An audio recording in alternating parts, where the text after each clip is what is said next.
शांति साकार मुरली 15 जुलाई 2024 सुनेंगे ईश्वरीय महावाक्यों को विस्तार से।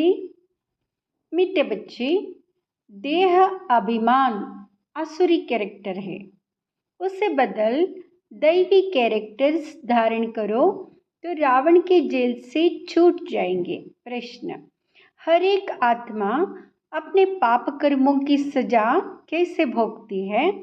उससे बचने का साधन क्या है?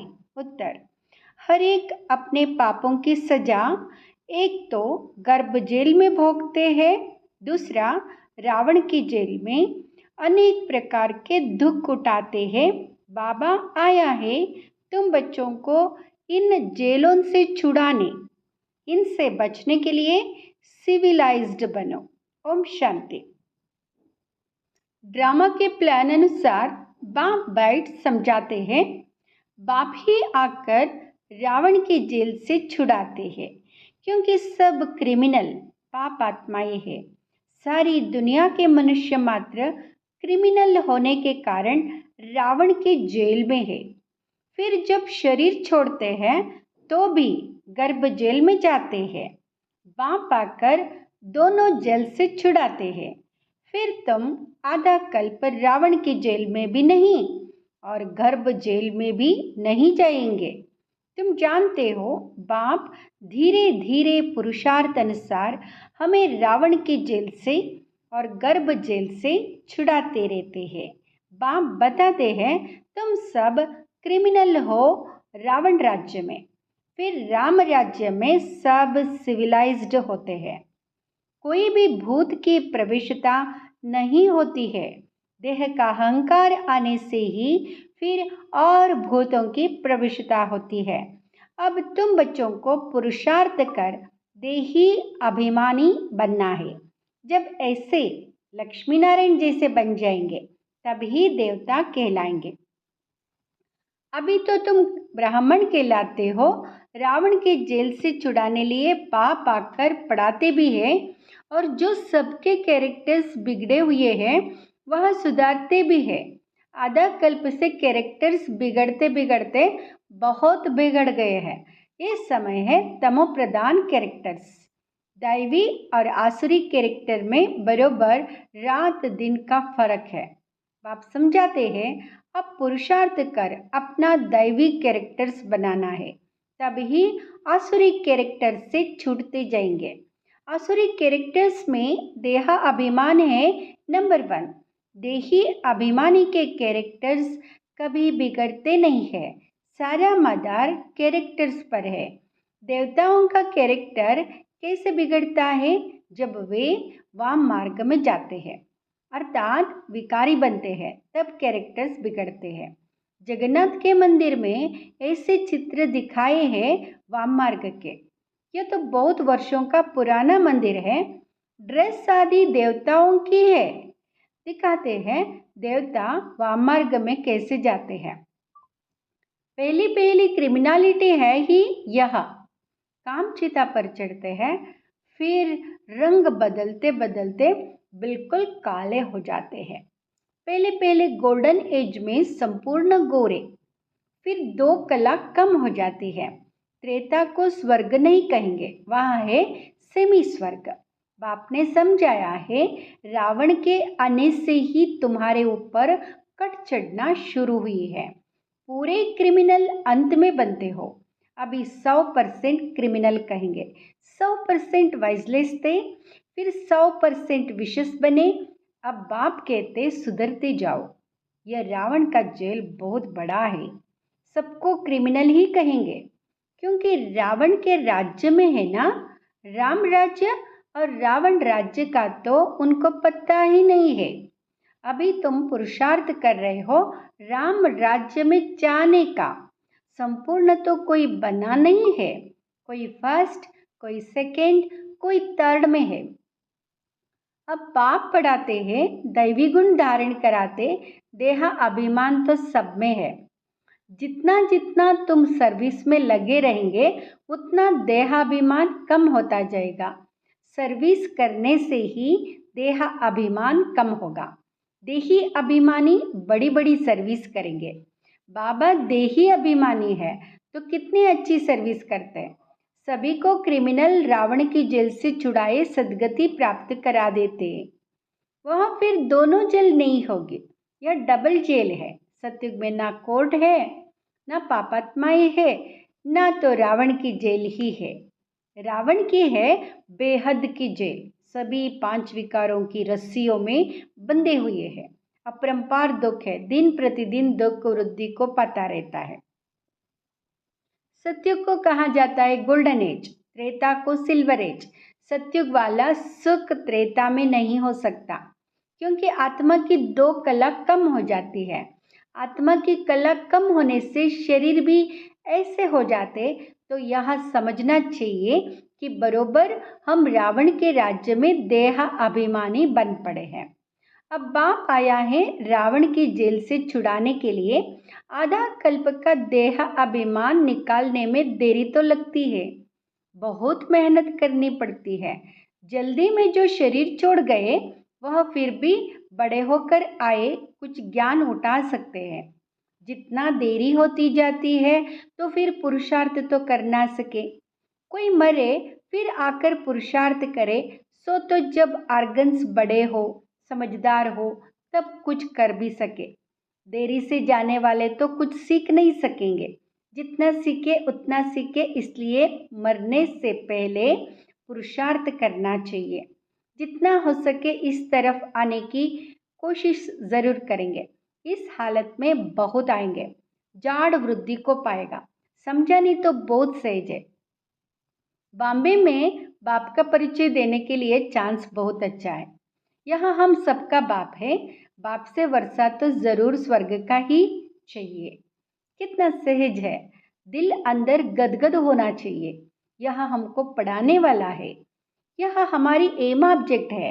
हम पहले सदगति में थे, फिर दुर्गति में आए, अब फिर दुर्गति से सदगति में जाना है। शिव बाबा कहते मामेकम याद करो तो तुम्हारे जन्म जन्मांतर के पाप कट जाएंगे। तुम बच्चे जानते हो, जब द्वापर में रावण राज्य होता है तो 5 विकार रूपी रावण सर्वव्यापी हो जाता है। जहाँ विकार सर्वव्यापी है वह बाप सर्वव्यापी कैसे हो सकता है? सभी मनुष्य पापात्माएं है ना। बाप सम्मुख है तब तो ऐसे कहते हैं कि मैंने कहा ही नहीं है। उल्टा समझ गए हैं। उल्टा समझते विकारों में गिरते गिरते, गालियां देते देते भारत का यह हाल हुआ है। क्रिश्चियन लोग भी जानते हैं कि 5000 वर्ष पहले भारत स्वर्ग था। सभी सतोप्रधान थे। भारतवासी तो लाखों वर्ष के देते, क्योंकि तमोप्रधान बुद्धि बन पड़े हैं। वह फिर ना इतना ऊंच बने ना इतना नीच बने हैं। वह तो समझते हैं बरोबर स्वर्ग था। बाप कहते यह ठीक कहते हैं। 5000 वर्ष पहले भी मैं तुम बच्चों को रावण की जेल से छुड़ाने आया था, अब फिर छुड़ाने आया हूँ। आधा कल्प है रामराज, आधा कल्प है रावण राज। बच्चों को चांस मिलता है तो समझाना चाहिए। बाबा भी तुम बच्चों को समझाते हैं, बच्चे ऐसे ऐसे समझाओ। इतने अपरंपार दुख क्यों हुए हैं? पहले तो अपरंपार सुख थे, जब इन लक्ष्मी नारायण का राज्य था। यह सर्वगुण संपन्न थे।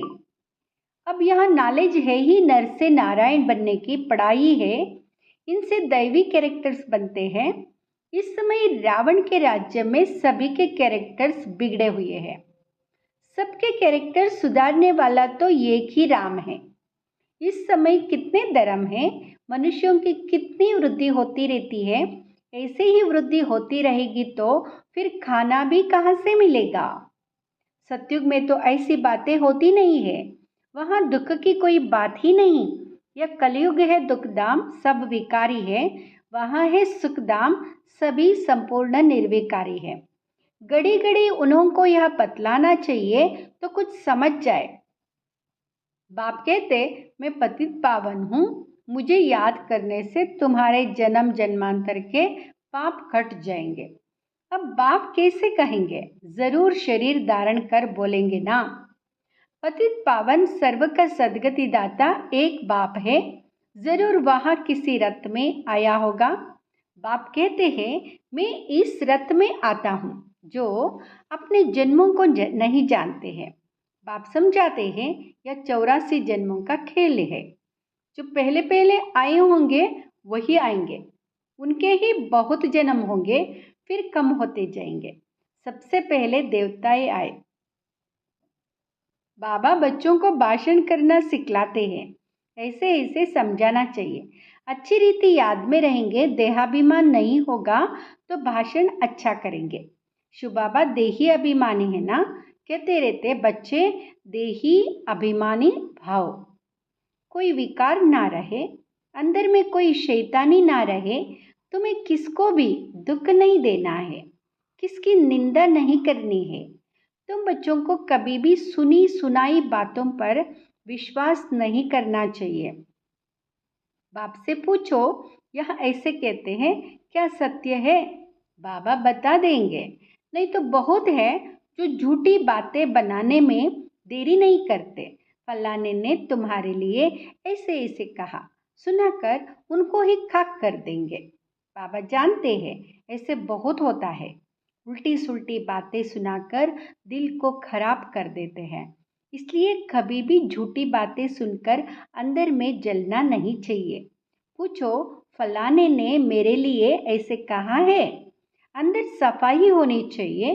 कई बच्चे सुनी सुनाई बातों पर भी आपस में दुश्मनी रख देते हैं। बाप मिला है तो बाप से पूछना चाहिए ना। ब्रह्मा बाबा पर भी बहुतों को विश्वास नहीं होता है, शिव बाबा को भी भूल जाते हैं।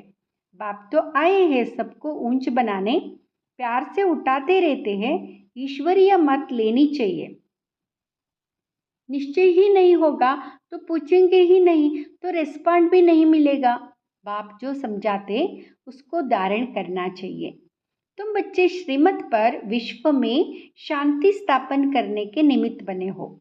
एक बाप के सिवाय और कोई की मत ऊंचते ऊंच हो नहीं सकती। ऊंचते ऊंच मत है भगवान की, जिससे मर्तबा भी कितना ऊंच मिलता है। बाप कहते, अपना कल्याण कर ऊंच पद पाओ, महारथी बनो। पढ़ेंगे ही नहीं तो क्या पद पाएंगे। यह है कल्प कल्पांतर की बात। सतयुग में दास दासिया भी नंबरवार होते हैं। बाप तो आए हैं ऊंच बनाने, परंतु पढ़ते ही नहीं है तो क्या पद पाएंगे। प्रजा में भी तो ऊंच नीच पद होते हैं ना, यह बुद्धि से समझना है। मनुष्यों को पता नहीं पड़ता है कि हम कहाँ जाते हैं, ऊपर जाते हैं या नीचे उतरते जाते हैं। बाप आकर तुम बच्चों को समझाते हैं। कहाँ तुम गोल्डन सिल्वर एज में थे, कहाँ आयरन एज में आए हो। इस समय तो मनुष्य मनुष्य को खा लेते हैं। अब यह सभी बातें जब समझे तब कहे कि ज्ञान किसको कहा जाता है। कई बच्चे एक कान से सुनकर दूसरे से निकाल देते हैं। अच्छे अच्छे सेंटेंस के अच्छे अच्छे बच्चों की क्रिमिनल आई रहती है। फायदा नुकसान इज्जत की परवाह थोड़ी ही रखते हैं। मूल बात है ही पवित्रता की। इस पर ही कितने झगड़े होते हैं। बाप कहते, यह काम महाशत्रु है, इन पर जीत पहनो तभी जगत जीत बनेंगे। देवताएं संपूर्ण निर्विकारी है ना, आगे चल समझ ही जाएंगे, स्थापना हो ही जाएंगे। अच्छा, मीठे मीठे सिकिलदे बच्चों प्रति माता पिता बाप दादा का याद प्यार और गुड मॉर्निंग। रूहानी बाप की रूहानी बच्चों को नमस्ते। हम रूहानी बच्चों की रूहानी माता पिता बाप दादा को याद प्यार गुड मॉर्निंग, नमस्ते, शुक्रिया बाबा, शुक्रिया, नमस्ते। धारणा के लिए मुख्य सार। फर्स्ट, कभी भी सुनी सुनाई बातों पर विश्वास करके अपनी स्थिति खराब नहीं करनी है। अंदर में सफाई रखनी है। झूठी बातें सुनकर अंदर में जलना नहीं है। ईश्वरीय मत ले लेनी है। दूसरा, देही अभिमानी बनने का पूरा पुरुषार्थ करना है। किसी की भी निंदा नहीं करनी है। फायदा नुकसान और इज्जत को ध्यान में रखते हुए क्रिमिनल आई को खत्म करना है। बाप जो सुनाते हैं उसे एक कान से सुनकर दूसरे से निकालना नहीं है। आज की मुरली से वरदान। त्रिकालदर्शी की सीट पर सेट हो हर कर्म करने वाले शक्तिशाली आत्मा भाव। त्रिकालदर्शी की सीट पर सेट हो हर कर्म करने वाले शक्तिशाली आत्मा भाव। शक्तिशाली आत्मा भाव। जो बच्चे त्रिकालदर्शी की सीट पर सेट होकर हर समय हर कर्म करते हैं, वो जानते हैं कि बातें तो अनेक आनी है, होनी है, चाहे स्वयं द्वारा, चाहे औरों द्वारा, चाहे माया व प्रकृति द्वारा, सब प्रकार से परिस्थितियां तो आएंगी, आनी ही है। लेकिन स्वस्थिति शक्तिशाली है तो पर स्थिति उसके आगे कुछ भी नहीं है। सिर्फ हर कर्म करने के पहले उसके आदि मध्य अंत तीनों काल चेक करके समझ करके फिर कुछ भी करो तो शक्तिशाली बन परिस्थितियों को पार कर देंगे, पार कर लेंगे। स्लोगन। सर्वशक्ति व ज्ञान संपन्न बनना ही संगम युग की प्रारब्ध है। सर्वशक्ति व ज्ञान संपन्न बनना ही संगम युग की